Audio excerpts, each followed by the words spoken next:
നമ്മുടെ ജനാധിപത്യ ബോധത്തെ വികസനമാക്കാനും നമ്മുടെ സമത്വവും സ്വാതന്ത്ര്യവും സാഹോദര്യവും ഉറപ്പിക്കാനും ഭരണഘടനാ മൂല്യങ്ങളെ ഉയർത്തിപ്പിടിക്കാനും വേണ്ടിയുള്ളതാണ്. ഗാന്ധിജിയെ പോലെ അല്ലെങ്കിലും ഗാന്ധിയൻ സിംപ്ലിസിറ്റി, ഗാന്ധിയൻ ലാളിതം അതുപോലെ നമുക്ക് പറ്റില്ലെങ്കിലും ആ ലാളിത്തം രാഷ്ട്രീയക്കാരെല്ലാം പാലിക്കണം, എല്ലാവരും പാലിക്കണം. വരവിൽ കവിഞ്ഞ് സ്വത്തൊന്നും ഉണ്ടാക്കരുത്, മാന്യമായി ജീവിക്കാം. കൈക്കൂലി ചോദിച്ചു വാങ്ങരുത്. അതുകൊണ്ട് ചോദിക്കാതെ തരുന്ന കൈക്കൂലി ശരിയാണെന്നല്ല ഞാൻ പറഞ്ഞത്. ചില ബാങ്കറ്റിൽ കൊണ്ട് വെച്ച് തരും, അത്രയേ ഉള്ളൂ. അത് പരാതി ഉണ്ടാവില്ല. ഞാൻ പറഞ്ഞത് ഇങ്ങനെയുള്ള തത്വങ്ങൾക്ക് വേണ്ടി കൂടി നമ്മളിവിടെ പോരാടിക്കൊണ്ടിരിക്കുകയാണ്. ഞാൻ ബഹുമാനപ്പെട്ട മുഖ്യമന്ത്രിയും മറ്റും പറയുന്ന കാര്യങ്ങൾക്ക് കൂടുതലായിട്ട് മറുപടി പറയുന്നില്ല. തലതിരിച്ചു വായിച്ചു മാനിഫെസ്റ്റോ എന്ന് പറഞ്ഞല്ലേ, ഒരു മാസം ഞാൻ 3 തവണ കമ്മ്യൂണിസ്റ്റ് മാനിഫെസ്റ്റോ വായിക്കും. പല പല ആവശ്യങ്ങളുണ്ട്. ഒരു മാസം 32 വർഷം ഞാൻ CPMന്റെ ജില്ലാ കമ്മിറ്റിയുടെ വിദ്യാഭ്യാസ കമ്മിറ്റിയുടെ ചെയർമാനായിരുന്നു. മാസ്റ്റർ ലിറ്ററേച്ചർ പഠിപ്പിക്കുന്ന കമ്മിറ്റിയാണ്. എന്നെ ചെയർമാനായിരുന്നു. ആ ചെയർമാനായ എന്നോടാണ് പോളിറ്റ് ബ്യൂറോ മെമ്പറായിട്ടുള്ള വിജയരാഘവൻ പറയുന്നത് ഞാൻ തലതിരിച്ചാണ് വായിച്ചത്. എന്തെങ്കിലും സംസ്കാരമുണ്ട്, നിലവാരമുണ്ട്. പോളിറ്റ് ബ്യൂറോയ്ക്ക് വിലയില്ലാതായത് ഇതുപോലുള്ളവർ പോയതുകൊണ്ടല്ലേ. പോളിറ്റ് ബ്യൂറോ പോകേണ്ട ബ്രാഞ്ചിലിരിക്കാനുള്ള യോഗ്യതയുണ്ട് വിജയരാഘവൻ. ബേബി എന്തുമാത്രം കഷ്ടപ്പെടുന്നില്ല. ബേബി എന്തെല്ലാം പറഞ്ഞാലും ആള് നല്ലവനാണ്, അതിന് ചീത്തയൊന്നും പറയില്ല. ബേബിക്ക് വായനയുണ്ട്, ഫിലോസഫിയൊക്കെ അറിയാം. പക്ഷേ ബേബിയെ വിജയരാഘവനൊക്കെ എന്ത് സഹായിക്കാനാണ്? ഇതാണ് അടിക്കാൻ പറ്റുന്നവിടെ കൈ പോലും ബേബി തട്ടിക്കളയുന്നതിന് അടിക്കാൻ കൊള്ളൂ. അങ്ങനെ അസൽ ഗാന്ധിയനാണ്. പാത്രമൊക്കെ കഴുകുന്നുണ്ടല്ലേ, കണ്ടില്ലേ? ഒരു വീട്ടിൽ ഭക്ഷണം കഴിച്ചിട്ട് പാത്രം കഴുകുന്നത് ഗാന്ധിയുടെ തത്വമാണത്. പക്ഷേ കേരളത്തിലെ ഈ പൊളിറ്റിക്കൽ ക്രിമിനൽ സ്വഭാവമുള്ള ഒരു കൂട്ടം ലീഡേഴ്സ് ബേബിയെ ഒന്നും അവർ മനസ്സുകൊണ്ട് സ്നേഹിക്കുന്നില്ല. ഞാൻ പിന്നെ പോരാടും അഭിപ്രായം പറയുന്നത് കൊണ്ട് അവർക്ക് കുറച്ച് ബുദ്ധിമുട്ടുണ്ട്. അതുകൊണ്ടാണ്. ഏതായാലും ഞാൻ ദീർഘിപ്പിക്കുന്നില്ല. കോൺഗ്രസ് രാഷ്ട്രീയമായി പക്വതയും ബുദ്ധിയും കാണിച്ചുകൊണ്ട് കേരള രാഷ്ട്രീയം കൈകാര്യം ചെയ്യുന്നതാണ് കാണുന്നത്. ബുദ്ധിശൂന്യത മാത്രമാണ് CPM നേതാക്കന്മാർ ഭൂരിപക്ഷവും കാണിച്ചുകൊണ്ടിരിക്കുന്നത്. അഹങ്കാരപൂർണമായ വിധികൾ കൊണ്ടും തെറ്റായ പദപ്രയോഗം കൊണ്ടും ഞങ്ങളൊന്നും ആണെന്നുള്ള ഭാവം കൊണ്ടുവന്നും ജനഹൃദയങ്ങൾ കീഴടക്കാൻ പറ്റില്ല. ജനഹൃദയം കീഴടക്കണമെങ്കിൽ ജനങ്ങളുടെ ആശയങ്ങളും ആഗ്രഹങ്ങളും അറിയണം, അവർക്ക് വേണ്ടി പ്രവർത്തിക്കണം. അവരൊരിക്കലും അത് മറക്കില്ല. ഒരു ജാതിയും മതവും വ്യത്യാസവും ഒന്നും തടസ്സമാവില്ല. ഞാൻ അവസാനിപ്പിക്കുന്നു. നിങ്ങളുടെ എല്ലാവരുടെയും പിന്തുണ ഉണ്ടായതിൽ എനിക്ക് വളരെയേറെ സന്തോഷം. നമ്മുടെ 195 ബൂത്തുകളിൽ ബൂത്തുകളാണ് പ്രധാനം. നമുക്ക് വോട്ട് ചെയ്യാൻ ആളുകൾ തയ്യാറായിരിക്കുകയാണ്. അവരെ സ്വരൂപിച്ച് പോളിംഗ് ബൂത്തിൽ എത്തിക്കണം. പ്രായമേറെയായവരുണ്ടാവും, കണ്ണു കാണാത്തവരുണ്ടാവും. അവരെല്ലാം കൂട്ടിക്കൊണ്ട് വന്നണം. ഒരു പൈസ പോലും കോൺഗ്രസ്സിലെ ഒരാൾ ചായ കുടിക്കാൻ പൈസ പോലും എന്നോട് ചോദിച്ചിട്ടില്ല. ഇത് ഞാൻ 1-2 സുഹൃത്തുക്കൾക്ക് എൻ്റെ കയ്യിലുള്ള ലേശം പൈസ കൊടുത്ത് വാങ്ങിച്ചിട്ട് എൻ്റെ പാക്കറ്റിൽ തന്നെ വെച്ചത്. ഞങ്ങൾ വാങ്ങിച്ചത് സാറിൻ്റെ പാക്കറ്റിരിക്കാം.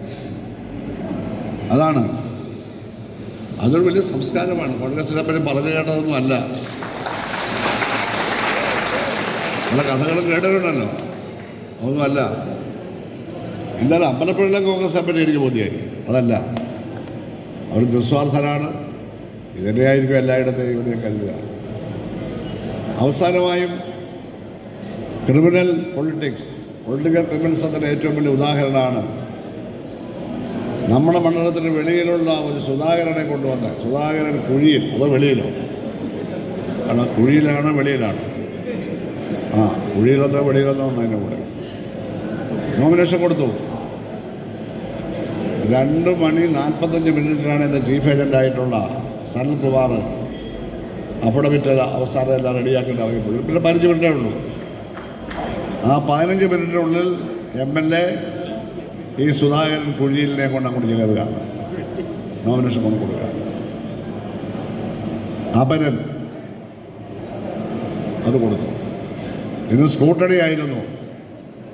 പക്ഷേ ഈ ക്രിമിനൽ കോൺസ്പിറസിയുടെ ഇടയിൽ അയാളുടെ ഒപ്പിടാൻ മറന്നുപോയി ഫോറത്ത്. അയാൾ ഒപ്പിടാനൊക്കെ മറന്നുപോയി, ഒത്തിരി ഒപ്പിടണം. അതിൽ അവസാനത്തെ പേജിനെ ഒപ്പിടാൻ മറന്നുപോയി. മേജറായ ഡിസ്മിസ് ചെയ്യും, അതായത് ഫോറം ഡിസ്മിസ് ചെയ്യും. പിന്നെ ചെറിയ കോളങ്ങളൊക്കെ പൂരിപ്പിക്കാനുണ്ട്, അത് പിന്നെ സാരമില്ല, ഇതായത് പൂരിപ്പിക്കണം, തള്ളിക്കളയാനൊന്നും പറ്റില്ല അതിൻ്റെ പേരിൽ. പക്ഷേ ഒപ്പിട്ടലൊക്കെ പിന്നെ തീർന്നില്ലേ, എത്ര ഒപ്പിടണം അത്ര ഒപ്പിടണം, അത് തള്ളിപ്പോയി. അപ്പോൾ അവരനില്ല, പരേതൻ മാത്രമേ ഉള്ളൂ, അവരനില്ല. മനസ്സിലായി?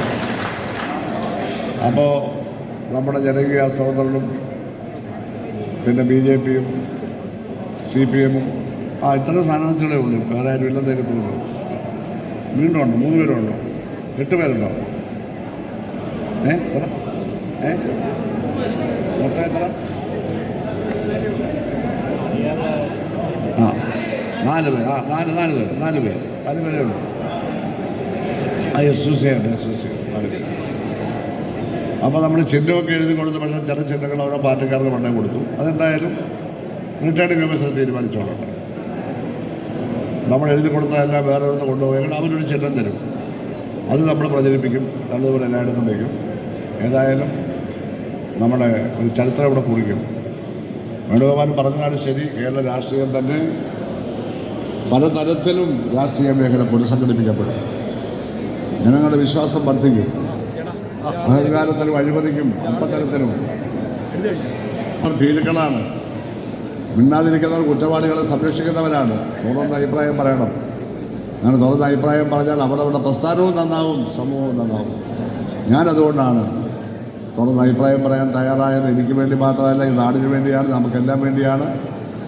അത് നിങ്ങൾ ഏറ്റുവാങ്ങി പ്രോത്സാഹിപ്പിച്ച് ഈ പിന്തുണ നൽകുന്നതിനും വിജയത്തിലേക്ക് നയിക്കാവുന്ന പ്രവർത്തനങ്ങൾ കൊണ്ടുപിടിച്ച് നടത്തുന്നതിനും ഓരോ നേതാവിനോടും ഓരോ ഘടകകക്ഷിയോടും ഇവിടെ കൂടിയിരിക്കുന്ന എല്ലാ പ്രവർത്തകരോടും ഒരു പ്രസ്ഥാനവുമായി ബന്ധമില്ലാതെ വന്നു ചേർന്ന നല്ല മനുഷ്യരോടും നന്ദി പറഞ്ഞുകൊണ്ട് എല്ലാ വോട്ടുകളും സമാഹരിച്ച് വിജയിപ്പിക്കണമെന്ന് അഭ്യർത്ഥിക്കുക.